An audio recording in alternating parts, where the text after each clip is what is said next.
பைரவா படத்தில் சனா மியூசிக்கில் வைரமுத்து அவர்கள் பாட்டு எழுதிருக்கிறாங்கோ. அதுலேயும் முக்கியமான விஷயம் இன்ட்ரோ சாங்கு அவங்க தான் எழுதிருக்கிறாங்க. இப்போ வந்துருக்கிற இன்ட்ரெஸ்டிங்கான அப்டேட் என்னென்னா, வைரமுத்து வந்து அவரோட அஃபிஷியல் பிளாக்லேயே பைரவா படத்தோட இன்ட்ரோ சாங் இருக்கு இல்லையா, இன்ட்ரோ சாங்கு அதோட லிரிக்ஸை போட்டிருக்காருப்பா.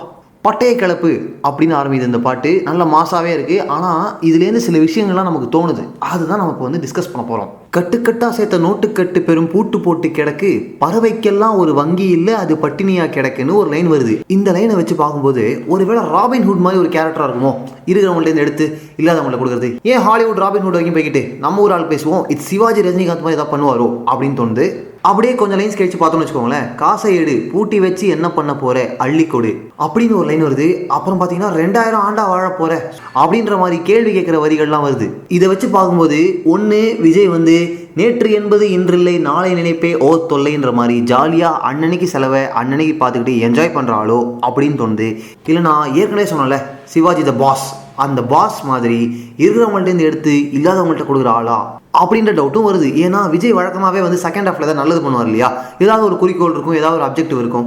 இந்த படத்தில் பைரவாவுடைய குறிக்கோள் இதுதானோ அப்படின்னு தோணுது. இன்னொரு ஒரு ஹைலைட்டான லைன் என்ன தெரியுமா, தப்பா தப்பா விஜயன் வில்லு அப்படின்னு எழுதியிருக்கார். வைரமுத்து சொல்லிட்டாரு, அவருக்கு ஏற்கனவே கதை எல்லாமே தெரியும். பட் நம்ம என்ன பண்ணணும் அப்படின்னா வெயிட் பண்ணும், பிகாஸ் த படம் is yet to come. Full லிரிக்ஸை திருப்பி படிக்கணும் அப்படின்னா பிஹைண்ட் நியூஸ் வெப்சைட்லேயே ஒரு நியூஸ் போட்டுக்கிறோம், அங்கே போய் படிங்க. இல்லைப்பா நான் ஏற்கனவே படிச்சனே அப்படின்னீங்கன்னா படித்த உடனே உங்களுக்கு என்ன தோணுச்சு அப்படின்றத கமெண்ட்டில் சொல்லுங்கள்.